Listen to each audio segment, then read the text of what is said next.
Now, I want to go today into the subject of the male-female symbolism in Tantric yoga.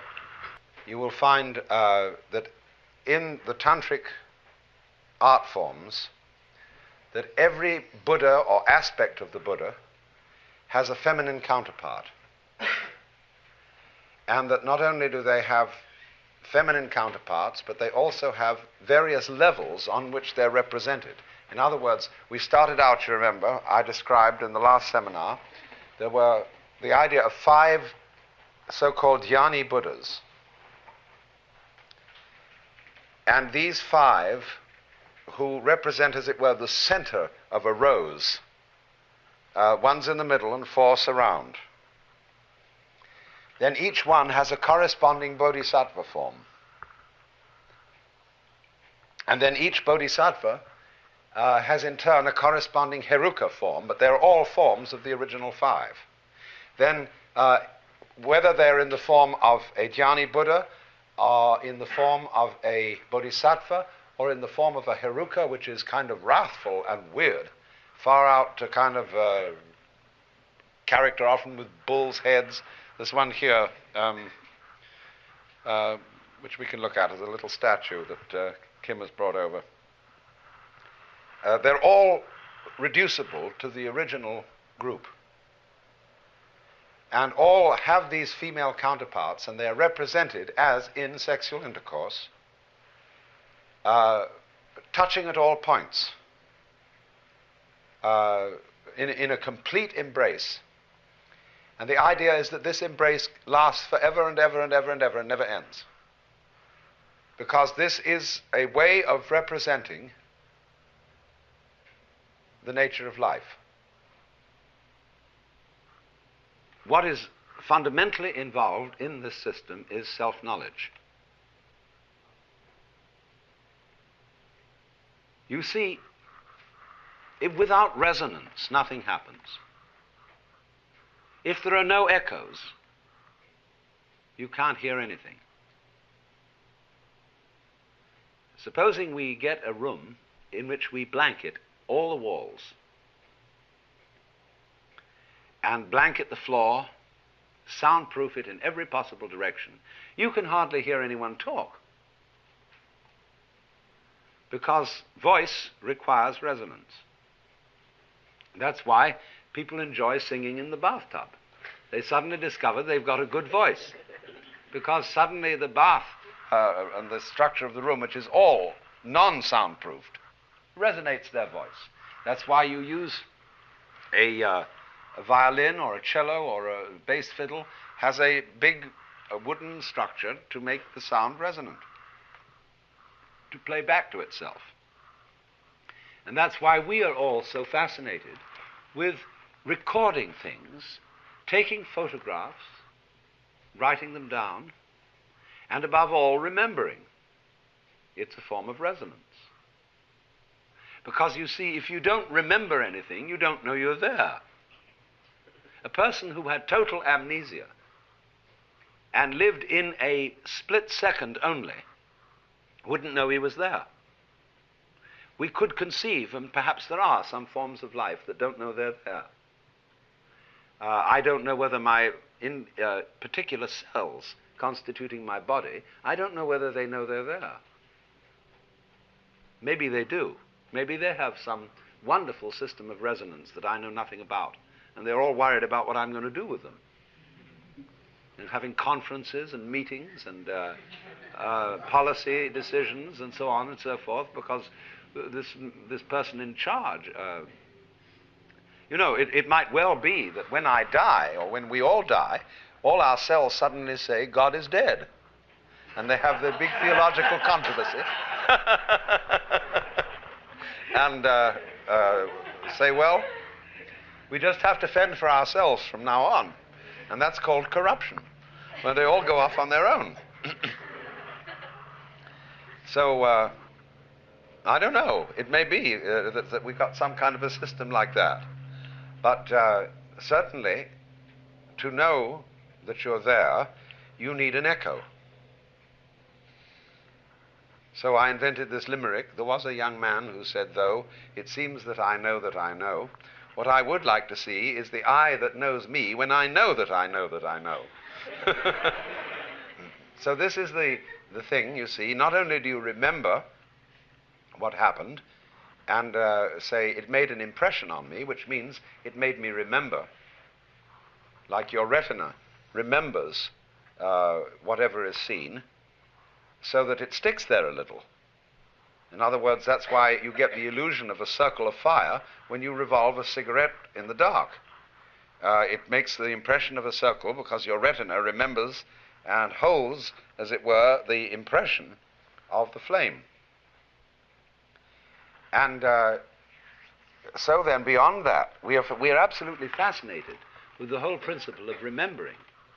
And so then, when there's some gathering of people, and we say, well, this is a great day, what a wonderful picnic or whatever it is we're having, it's a pity somebody didn't bring a camera. It should have been photographed. Now, do you see that in this whole thing, there is both a gain and a loss? One school of people are saying it should be photographed. The other school of people are saying, let go of it. When you go around, we had so much experience of this in Japan because all our students brought cameras and were constantly photographing things. And I had a camera and I was constantly photographing things, but I felt that so long as I had a camera with me, I was somehow distracted from actuality. I had a little box with which I went around grabbing life. Of course, it's great to come back and look at it in the form of photographs, but there's something about the photograph that is inferior to the actual experience that you're photographing. But there is an immense fascination in photography, in painting, in reproducing. And reproducing, you see, is the same thing as sexuality. It is reproduction, only in another way. Because it tells you you're there, you're alive, the thing bounces, it echoes.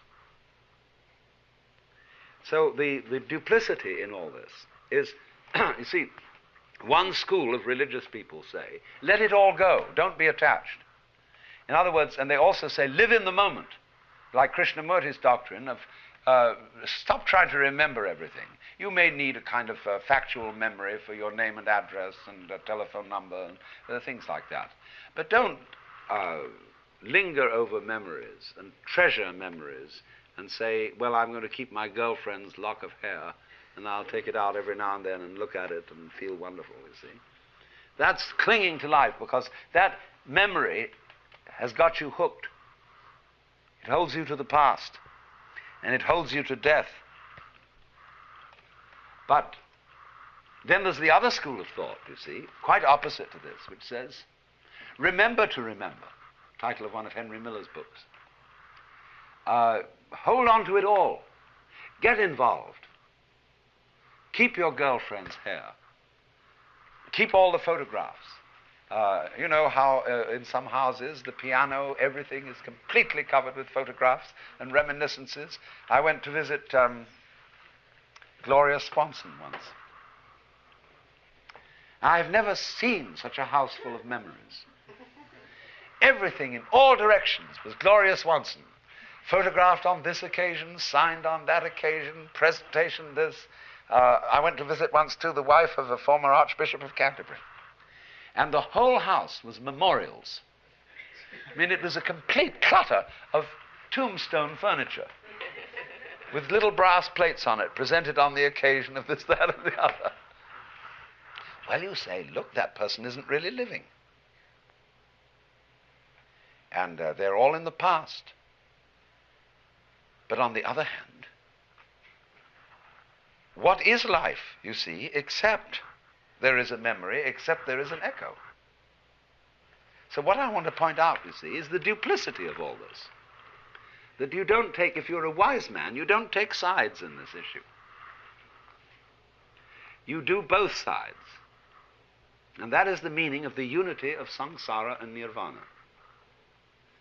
On the one hand, you let go of everything and you live in the eternal now, because that's all there is. See, memory is an illusion. It's all gone. So everything you know about that makes an impression on you is no longer there. That's the meaning of Maya. There is only the eternal now. There is only the present moment, and never will be anything else.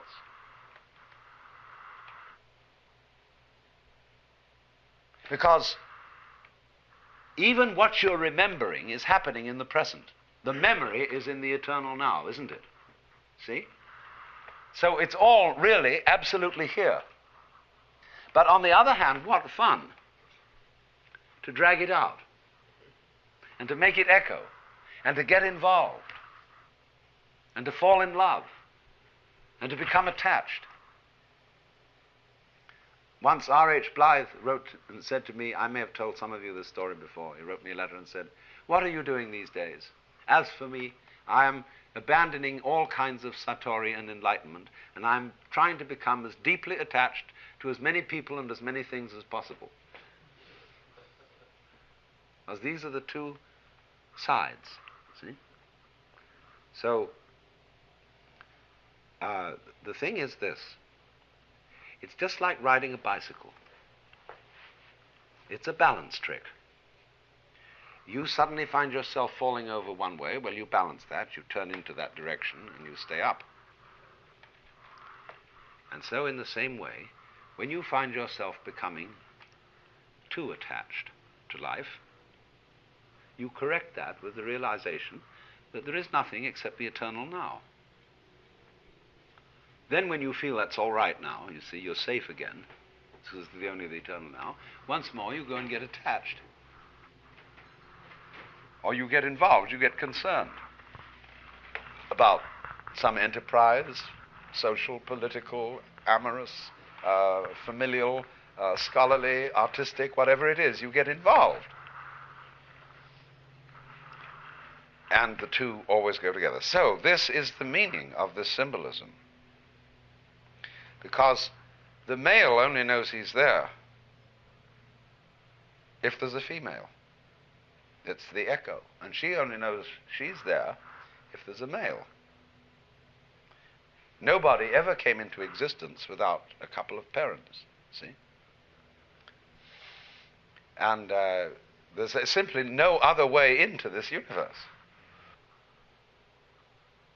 Now, this is simply, I'm using this simply not as the main point, but as a sort of illustration of the simultaneity of attachment, detachment,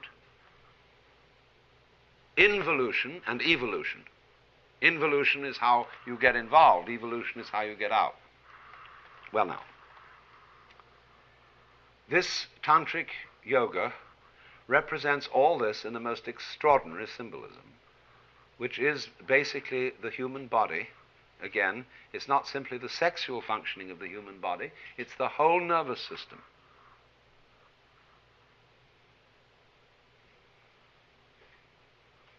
If you really dig into this, you will find that there is a psychic anatomy, and this psychic anatomy in yoga philosophy belongs to what I explained yesterday as the subtle body.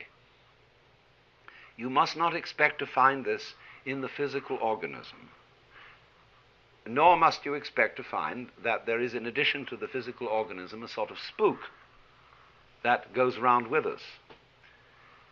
The physical body is the body as examined by others. The subtle body is the way you feel yourself. Now, there is then an anatomy of the subtle body, which consists of the process of involution and evolution. There is a spinal tree, and it's represented as having two paths down it. It is represented as a canal called the Sushumna.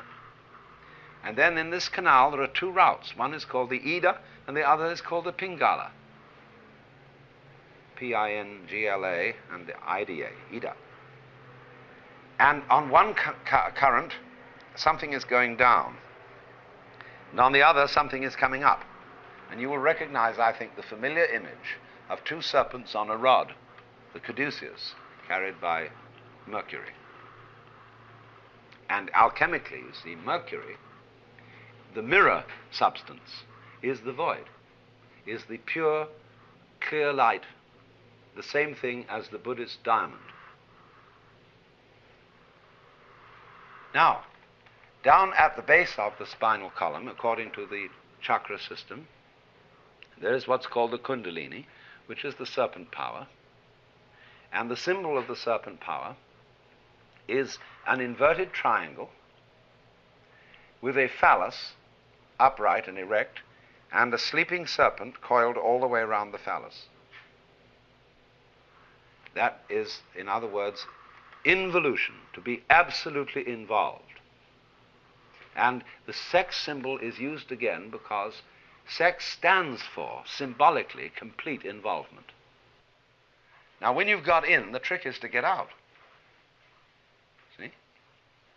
So then, the process of yoga is represented as waking up that sleeping serpent, who is under the sleep of Maya, who's captivated by illusion, and thinks that the world really exists.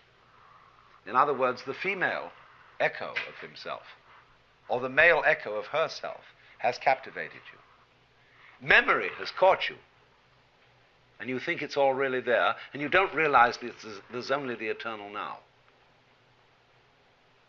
And you need to know that in order not to get quite lost. Because if you go out to any one end of the spectrum, you forget you're there. That's sort of a non-existence. You can't really non-exist. You'll always come back eventually. But if you get one extreme too much, you don't know you're there. So then, the symbol is that you draw up the energy located in the Kundalini, which is the sex center, and you send it back up the spinal tree to the top again, from which it came. Now, this is the theory of sex yoga. The theory is that the male and the female partners, who, as I explained yesterday, are husband and wife, or some kind of spiritual marriage, what they do is this. The male sits in the normal meditation posture, and the female sits on top of him, wrapping her legs round his waist and her arms round his neck, and he holds her round the waist. And in this position, they arouse the sexual force. Now, the theory goes on to say this, that instead of dissipating this energy in the ordinary way, having aroused it, they send it up the spinal tree, back into the brain. Now, don't take this literally. This is a symbolism.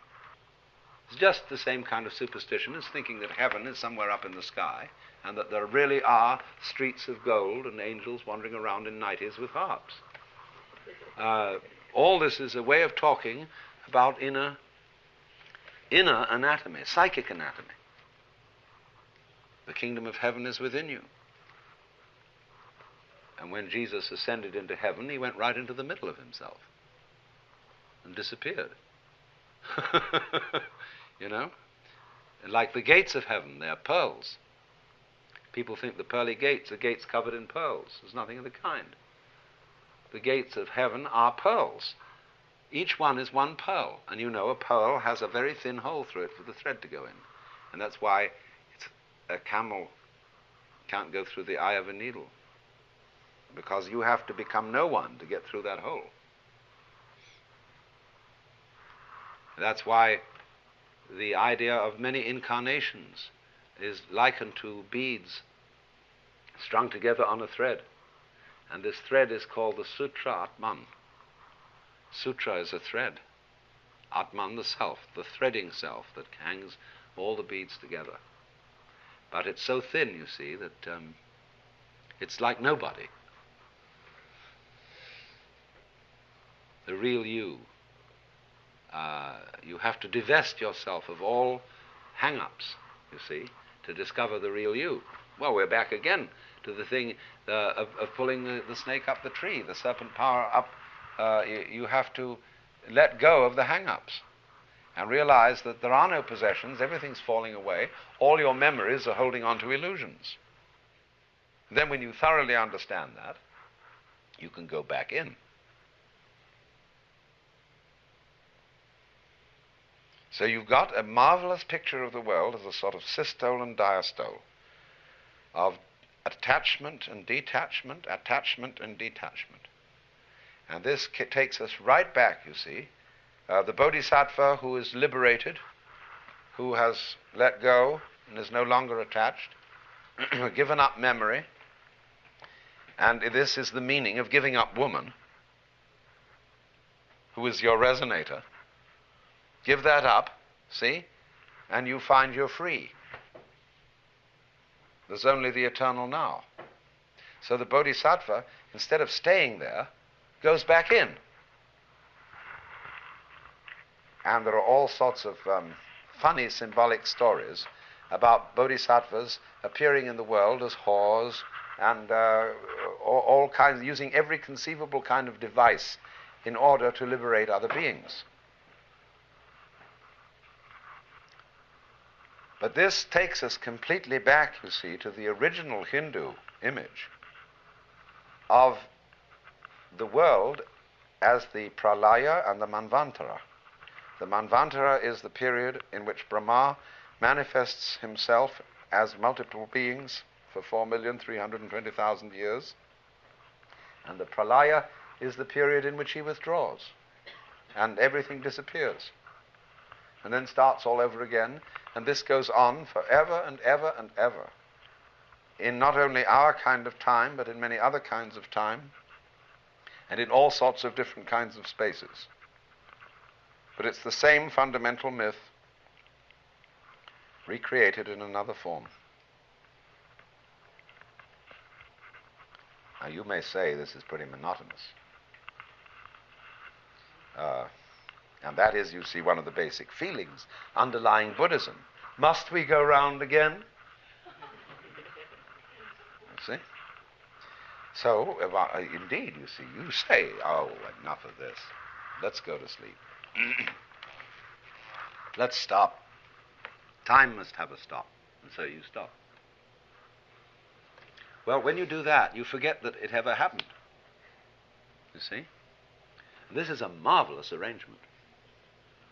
Because then it can start all over again without your knowing that it happened before. So you're never bored. And this is a cure for being tired of it.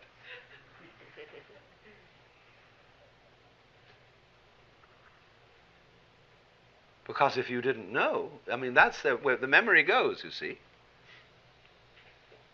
And so when you come back, there's no problem. At least no problem of boredom, of remembering the past. There are going to be all sorts of new problems. But you won't know you've had any problems before. So that won't worry you. Until you begin to accumulate memories again, and you've had these problems, and it's becoming a bore dealing with problems, and then you get rid of yourself. It's called death. It's a beautiful arrangement for keeping everything young and new, and for keeping the universe running without getting tired of itself. And that's the definition of keeping on. So you see, these are the two motions. They're fundamentally then represented by the male and the female, the in and the out, the now moment, and the memory.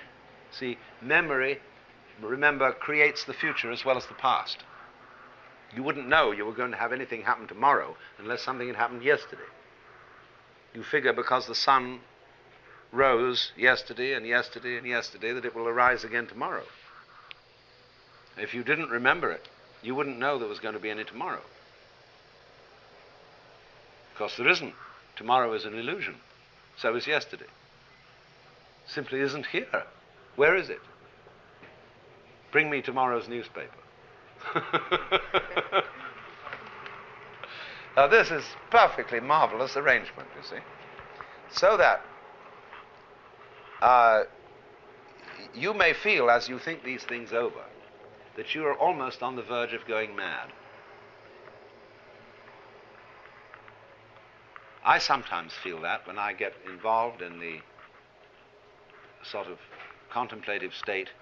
It is so weird and so far out that I think I'm going to lose my mind. But don't worry.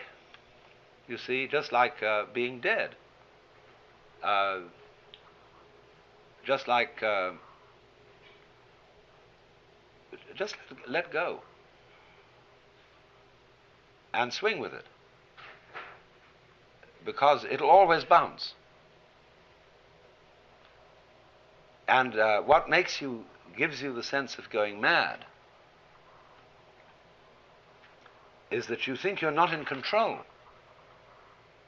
and that it's all lost and someone else is going to take over, or something else is going to take over. Well, of course it has to, because like you say, when you've driven long enough in the car, you say to your wife, will you drive for a while, please? You want relief. So something else has to take over. But it's all you.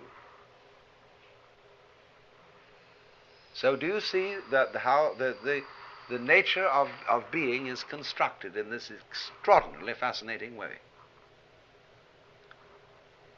So that it constantly renews itself, and therefore is worth going on by eternal forgetting and getting rid of itself.